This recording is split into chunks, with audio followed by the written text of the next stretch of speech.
Yo me voy a centrar en ese concepto que es el urbanismo y la movilidad, porque para mí es un binomio inseparable. O sea, no se puede hacer ciudad si no se piensa que la gente se tiene que mover, ¿no? Y a la vez no se puede hacer un proyecto de movilidad sin pensar en el modelo de ciudad que queremos, ¿no? Y también es una oportunidad para mí, o sea, hacer cada proyecto de movilidad es la oportunidad para hacer también participar en ese proyecto de ciudad. Por ejemplo, pues si se hace, como ahora está muy de moda, los tranvías, bueno, pues vamos a urbanizar de fachada a fachada, vamos a hacer vamos a pensar en todo el proyecto en su conjunto y en cómo contribuye a la ciudad. El concepto de movilidad sostenible, pues bueno, parecía como que tradicionalmente se hablaba del medio ambiente, ¿no? Pero no, la sostenibilidad es otra cosa, ¿no? Tiene como tres patas. Una es, por supuesto, que los proyectos tienen que ser ambientalmente válidos. Segundo, segundo o primero, no necesariamente, es que tienen que servir a la sociedad. De nada vale un metro que vaya por el campo, ¿no? O un tranvía que vaya por el campo, si no lleva a la gente, ¿no? Si no sirve de verdad a la ciudad. Y luego tienen que ser económicamente sostenibles, tenemos que pagarlos, ¿no? Entonces tiene que haber una responsabilidad global. La pregunta que nos tenemos que hacer es precisamente qué modelo de ciudad queremos. ¿Queremos una ciudad donde haya una red de transporte público de calidad, integrada, extensa, bien integrada también en el entorno urbano, ¿no? Como estas ciudades de Francia, con espacios estanciales, esto es la Puerta del Sol, es Milán, ¿no? Que se pueda utilizar la bicicleta u otros modos de movilidad activa, saludable, no solo es sostenible, sino además la bicicleta y caminar a pie es saludable. Un sistema de transporte totalmente integrado en que cada modo tenga su lugar, ¿no? Estos son ejemplos de cómo se combina el uso del coche desde las afueras hasta el transporte público, ¿no? Bien integrada. Las mercancías, yo siempre digo lo mismo, las mercancías se olvidan siempre porque no votan, pero importan, y más desde que el tema de el comercio electrónico está creciendo. ¿Queremos ese tipo de modelo de ciudad o queremos el otro, ¿no? El otro, que es en las ciudades están consumiendo el 75% de los recursos y la energía mundial, el 80% de los gases de efecto invernadero, y al final pues esa típica ciudad norteamericana, ¿no? Yo creo que esto es una cuestión ya de supervivencia, de salud, y por tanto debe ser, más allá de la ideología, algo que debe unirnos más que separarnos, ¿no? Esta frase es muy emblemática. Puedes tener una ciudad donde que sea amigable para los coches, o puedes tener una ciudad que sea amigable para las personas, pero no puedes tener las dos cosas a la vez. Es una realidad, o sea, no es una cuestión que nos guste o que no nos guste, sino que es una realidad y es una cuestión de salud. Nos lo está diciendo Europa, las emisiones, etcétera, ¿no? Hay un concepto que es el DOT, el desarrollo orientado al transporte, y ese es el concepto en el que los nuevos desarrollos urbanos, ese modelo de ciudad que queremos, se tiene que orientar. Son 8 principios básicos: es que se pueda caminar dentro de los barrios, de las áreas, es que se pueda ir en bicicleta, pero que además no sea una cosa aislada, sino que esté conectada, es decir, que forme red, con un transporte público de calidad. El transporte público tiene que ser el pata negra de la movilidad motorizada, porque no es una cuestión de hacerlo gratis, ya saco algún tema polémico por ahí, sino de hacerlo bueno. Mezclar usos, esto de la ciudad de los 15 minutos, ¿no? Claro, cuanto más puedas hacer caminando, menos impacto generas. Densificar, pues sí, la verdad es que todos nos gusta tener una casa con jardín, pero realmente a veces es insostenible dentro de las ciudades. Compactar, porque eso de tener, qué bueno, voy a hacer un desarrollo urbano a 10 kilómetros en el campo porque el suelo es muy barato, y a ver cómo lo conectas, ¿no? Eso cuesta dinero, ¿no? Y cuando ya has hecho todo esto, yo en vez del palo y la zanahoria siempre hablo de la zanahoria y el palo. Cuando ya le has dado otras oportunidades de moverse, a veces hay que ayudar a cambiar, ¿no? Ese empuje de animar, pues con políticas de estacionamiento, con otras políticas para que se ayude al cambio desde el coche, que siempre es muy atractivo, a esos. Este es un ejemplo que pongo también. Son dos ciudades, una es norteamericana, Atlanta, esa que del tipo esas que vemos en todas las películas con los suburbios, ¿no? Todos tienen una casa con un jardín fantástica, ¿no? Además, casualmente siempre aparcan en la puerta, nunca tienen problemas de aparcamiento en las películas. Y pues Atlanta tiene 2,5 millones de habitantes, más o menos como Barcelona, que tiene alrededor también de 3. Y la diferencia es que Atlanta ocupa aproximadamente 25 veces más que Barcelona. Y por tanto genera 10 veces más emisiones. Es una cuestión de que es insostenible. O sea, no nos puede gustar el modelo de Atlanta, pero es que es insostenible, ¿no? Luego está el tema de la accesibilidad, ¿no? De la accesibilidad universal, ¿no? En España, por ejemplo, hay 4 millones de personas con problemas de discapacidad, eso es el 8,5% de la población. Encima nos estamos cada vez envejeciendo más, hay un 17% de la población que es mayor de 65 años.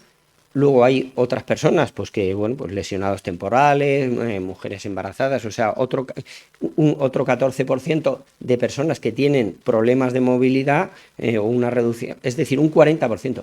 Pero es que todos pasamos por una de estas etapas en algún momento de nuestra vida. Entonces, hay que diseñar las ciudades para ese 100%, ¿no? Estos son como una visión completa, pero a mí me gusta hablar siempre sobre imágenes que parece como que explican un poco mejor todo, ¿no? Esto es una ciudad Curitiba, es una ciudad de Brasil y la pongo siempre como ejemplo, es igual como el equivalente en España sería como Vitoria, ¿no? De modelo de urbanismo y movilidad como binomio inseparable. Hubo un alcalde que dijo, quiero generar una ciudad sostenible. Pensó cómo quería la ciudad y además, dentro de esa parte, generó un modelo de movilidad pues basado en espacios estanciales, en caminables, pero también en un transporte público de calidad. Un transporte que vaya más rápido que el vehículo privado. Y esa es la clave, que sea bueno y más rápido. Aquí Curitiba fue el primero, luego Transmilenio en Colombia y luego se ha disparado por el autobús y no me extiendo más porque luego va a haber un ponente que va a hablar de estos temas. El autobús tiene mucho lugar, por supuesto el transporte masivo en general de calidad, pero el autobús tiene mucho lugar. Este es un ejemplo. Parla es una ciudad, como sabéis, del área metropolitana de Madrid. Y es un ejemplo que pongo siempre porque es como la canción esta de Alejandro Sanz que me tiene el corazón partido, ¿no? Dices, era una ciudad de las que se llamaba dormitorio, ahora se llaman residenciales, que le ponemos un nombre un poquito más bonito, ¿no? Y que la gente iba a dormir nada más, ¿no? Pero vivía en Madrid, ¿no? Y dijo, voy a cambiar la ciudad, ¿no? Entonces hizo un proyecto de ciudad, ¿no? Urbanización, calidad, modos de transporte, vale, socialmente útil, ambientalmente muy bien, pero insostenible porque no había manera de pagarlo, ¿vale? Por eso recalco las 3 patas de la movilidad. Yo soy de Sevilla, si no saco una foto en mis charlas de Sevilla, pues claro, imposible, ¿no? Esto es la Avenida de la Constitución, donde conviven esos modos sostenibles.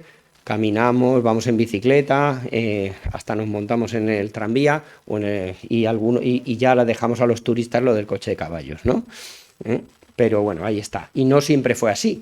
Ahí se ve como hay autobuses que pasaban por mitad de esa avenida con una congestión y sin embargo pues ahora es una avenida súper caminable, los monumentos se han recuperado porque han perdido el color, ¿no? El tema de la accesibilidad al transporte público es un tema, ya he dicho, que es para todos, es muy importante.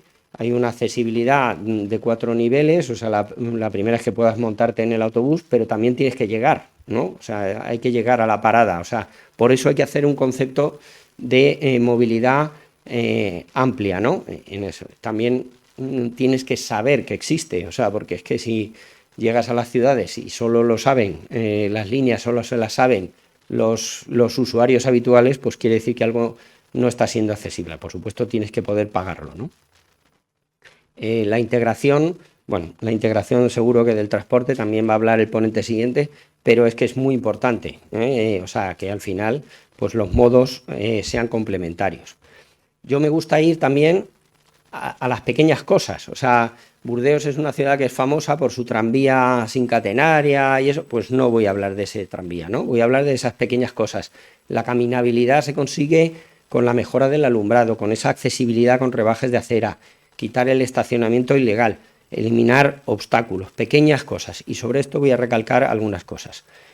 Bueno, esto es Sevilla también, no todo es bueno, ¿eh? Estas cosas son las que hacen un poco caminables. Esas aceras tan estrechas que encima le ponemos obstáculos, pues no es. Los intercambiadores, pues cuanto más crece la ciudad, más importantes son, ¿no? Este es el de Avenida América, aquí está uno de los creadores de los intercambiadores de Madrid, y lo importante es que en Avenida América el autobús entra y se salta todos los atascos. Todos los coches están ahí congestionados y el autobús está entrando directamente. Si el autobús va más deprisa que el coche, hay cambio modal. La concienciación, qué mejor que de empezar desde los pequeños. Yo tengo 2 nietas y en cuanto, vamos, cualquiera se salta un semáforo, cualquiera hace una cosa que no... O sea, son los que mejor te lo recuerdan. Pues que aprovechemos, ¿no? Y esto lo pongo porque, bueno, en Sevilla es muy típico, ¿no? O sea, en feria y en Semana Santa camina todo el mundo. Y de repente digo, ¿y por qué no entre Semana Santa y feria hay 2 semanas de diferencia? ¿Por qué no extendemos esa caminabilidad y eso? Y así poquito a poco íbamos ganando. Pues lo mismo, ¿no? Ahí lo típico del domingo de movilidad sostenible, pues del domingo pasamos al lunes y luego nos quedamos. Y ¿alguien se imagina qué país es este? ¿El continente, por lo menos? Ya doy una pista. ¿Europa? Parece, ¿verdad? Bueno, pues es Túnez. O sea, quiero decir, otro de los mensajes que quiero dar es que sí se puede y en muchos sitios. Esto es Túnez, esto es la Avenida de Francia, que un poco más allá está la Medina, ¿no? Que esto es como, yo siempre la explico como la primera peatonalización del mundo. A ver quién mete un vehículo ahí en la Medina, ¿no? Pero sí se puede y en todos los sitios, ¿no? Bueno, Madrid y Sevilla que tienen ejes peatonales que unen los barrios, o sea, no es solo actuar en los centros, hay que unir los barrios caminando, sobre todo en sitios como con las distancias que tienen aquí. Esto es la Puerta del Sol, cómo se generan espacios estanciales. Bueno, aquí le faltan algunas cosas, ¿no? Está claro que unos asientos, ¿no? y quizá una sombra, ¿no? Vuelvo a las pequeñas cosas. Vamos a ver, si es que las pequeñas cosas son muy importantes. Que el motorista se haya tenido que bajar para estudiarse la señalización, pues a lo mejor podemos hacerlo de otra manera. Todos los caminos llevan a Roma, pero a Orense y a Monforte, pues yo tengo mis dudas, ¿no? Entonces vamos a recordar estas. De nada vale poner un montón de señalización si luego la tapamos con árboles. O generamos, como en el caso de la derecha, pues obstáculos para poner señalización, ¿no? O señalización confusa, ¿no? Ahora que estamos... eso. Y esto es Holanda, son tendencias que se están generando. A mí cuando me dicen que hable de tendencias, joder, parece que voy a hablar del coche autónomo, del no sé qué tal. No, la tendencia es esta, ¿no? A convertir espacios en barrios caminables, agradables, manteniendo las identidades. Sigue estando ahí el depósito, esto es en Holanda, como ya he dicho. Y hay que hacerlo bien, no por hacer. He hecho el típico anuncio de político, he hecho 35 kilómetros de carril bici. Bueno, pues este es un ejemplo, no voy a decir la ciudad, este soy yo ahí horrorizado cuando lo vi. Y bueno, pues hay que hacerlo donde se debe hacer, ¿no? Y la Organización Mundial de la Salud nos aconseja caminar entre 150. Por eso digo que es una cuestión que debe ir más allá de las ideologías, sino es una cuestión de salud y supervivencia. Hubo una época, hace poco, en la pandemia, que parecía que ya había concienciación, pero está complicado, ¿no? Y estos son ejemplos de la época de la pandemia. Esto es Portland, en Estados Unidos, o sea que Estados Unidos también está cambiando, ¿no? Y parece como que nos queda como el país de los coches. Bueno, pero esto ya lo decía Quino hace 50 años, ¿eh? Esto es una ciudad sin coches. A lo mejor lo decía un poco bruscamente, pero ahí estaba, ¿eh? Ya lo dijo él. Lo de la derecha es Milán, cómo se ha transformado a partir de la pandemia en los espacios, ¿no? La distribución. O sea, es que tenemos para los que llevan en la movilidad, el 20% de la movilidad, tenemos un espacio que es el 80%, ¿no? Hay que diseñar con lo que se llama la pirámide invertida. Tenemos que pensar en que la mayor parte, o todos, en algún momento caminamos, ¿no? Algunos todavía recordamos estas cosas, ¿no? Donde se podía jugar por las calles. Y ahora es el momento en el que me dicen, esto me pasa en todos los países del mundo donde hablo, me dicen, no, pero es que Santander es diferente, ¿no? Ese es el momento. Bueno, pues en mi ciudad no, eso es imposible porque somos diferentes, nos movemos. Pues el mundo está cambiando, y está cambiando, y creo que en todos los sitios tenemos. Y lo voy a demostrar, bueno, como totalmente, vamos, y es con el reggaetón, con el reggaetón. Esto lo hace mucho mejor mi socio, que lo canta a capela, pero yo voy a... Eso. Entonces, acordaros que al principio la primera canción que salió es la de la gasolina, ¿no? Me gusta la gasolina, ¿no? Y dices, joder, el coche, ¿no? Bueno, pero luego en taxi, que el taxi ya es transporte público, ¿no? La conocí en un taxi, ya vamos evolucionando, ¿eh? Y la siguiente apareció Shakira, que ahora está muy de moda por otras razones, y Carlos Vives con la bicicleta, ¿no? Y al final hemos terminado pasito a pasito. Así que podemos hacerlo, y este es el mensaje que quería mandar.